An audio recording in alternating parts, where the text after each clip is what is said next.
আসসালামু আলাইকুম বন্ধুগণ। আজকে যে হেডলাইন লিখেছি যে জামায়াত ইসলামীর রাজনীতি বাংলাদেশ থেকে উঠে যেতে পারে। এটা লেখার কারণ হলো পিয়ার পদ্ধতি। পিয়ার পদ্ধতি হলো জনগণের মৌলিক অধিকারে কুঠারাঘাত, জনগণের বিরুদ্ধে বিপক্ষে এবং জনগণের অধিকার হরণ যারা করে এই বাংলাদেশে তাদের কিন্তু অবস্থা কি হয় সেটা ইতিহাস কিন্তু সাক্ষী আছে। পিয়ার হলে জনগণের যাওয়ার কোনো জায়গা থাকবে না। ইভেন যারা রাজনীতি করে তাদেরও যাওয়ার কোনো জায়গা থাকবে না। দলগুলি হয়ে যাবে স্বেচ্ছাচারী, ব্যাপক টাকার লেনদেন হবে, কোটি কোটি শত শত কোটি টাকার। এমপি যারা হবে দলের স্বেচ্ছাচারী সিদ্ধান্তের মাধ্যমে হবে টাকা খেয়ে।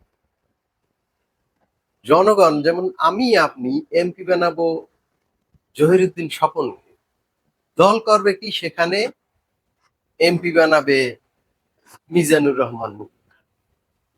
এইরকম মানে জনগণের ইচ্ছার প্রতিফলন ওখানে হবে না এবং জনগণের যাওয়ার কোনো ইচ্ছা নেই, কোনো অভিযোগ নেই, কোনো কাজের জন্য, কোনো প্রয়োজনে জনগণের যাওয়ার কোনো জায়গাই থাকবে না।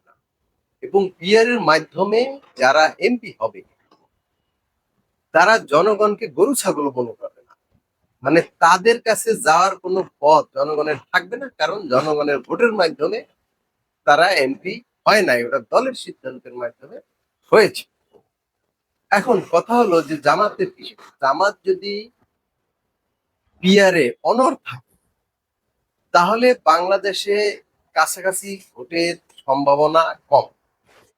পিয়ার হলে কিন্তু বিএনপির সুবিধা কিরকম, সুবিধা বিএনপি ক্ষমতায় যাবে কিন্তু বিএনপিও এমপি বানাবে তোষামতকারী অযোগ্য টাকা খেয়ে যারা রাজনীতিবিদ না তাদের। তখন দেশে দেখা যাবে কি যে রাজনীতিবিদ ব্রিলিয়ান জনগণ এর একটা শ্রেণী গড়ে উঠবে যারা এই পিয়ার পদ্ধতি এবং এই ওই চলমান ওই সময়কার রাজনীতির যুদ্ধ হয়ে উঠবে। তখন দেশে নতুন করে একটা বিপ্লব সংগঠিত হবে এটার বিরুদ্ধে, কারণ জনগণ ব্যাপকভাবে বঞ্চিত হবে এই পিয়ার হলে। তখন কিন্তু জনগণ এই জামাতকে ক্ষমা করবে না। বিএনপি কিন্তু পিয়ার চায় না, কিন্তু জামাত বাধ্য করতে চায়। জামাতের যদি সিটের দরকার হয় সেটা বিএনপি কে বললেই তো পারে যে আমার 25টা সিট লাগবে, সেখানে আপনারা ক্যান্ডিডেট দেবেন না।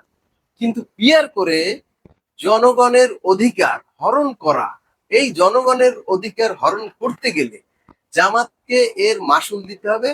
জামাতকে জনগণ ঘৃণা ঘরে প্রত্যাখ্যান করতে পারে এই পিয়ারের কারণে।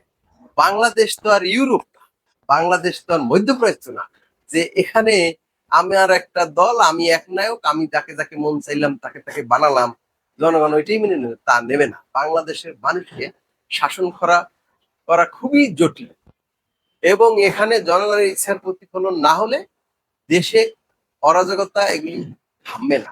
নির্বাচন না হলে অরাজকতা থামবে না। নির্বাচন দরকার, নির্বাচনে বাধা দিতে বা জন অধিকার মৌলিক অধিকার হরণকারী এই যে পিয়ার পদ্ধতি, এটা নিয়ে দেশে ঝামেলার সৃষ্টি করলে দেশ অচল হয়ে রাজনীতি সব ধ্বংস হয়ে যাবে। আর পিয়ার পদ্ধতি হলে তো কোনো রাজনীতিই থাকবে না দেশে, রাজনীতিবিদ তৈরি হবে না। সেখানে মানুষ সকল দিক থেকে এগুলি ব্যাখ্যা করতে অনেক সময় লাগে। পিয়ার পদ্ধতি হলে বাংলাদেশের রাজনীতি, মৌলিক অধিকার সবকিছু সব সেক্টর ধ্বংস হয়ে যাবে। তাই এই কাজ থেকে মানে এই দাবি থেকে জামাতের বিরত থাকা উচিত। আলোচনায় বসে অন্য কিছু অন্যভাবে করা উচিত। মানুষকে ভোটাধিকার থেকে বঞ্চিত করা উচিত।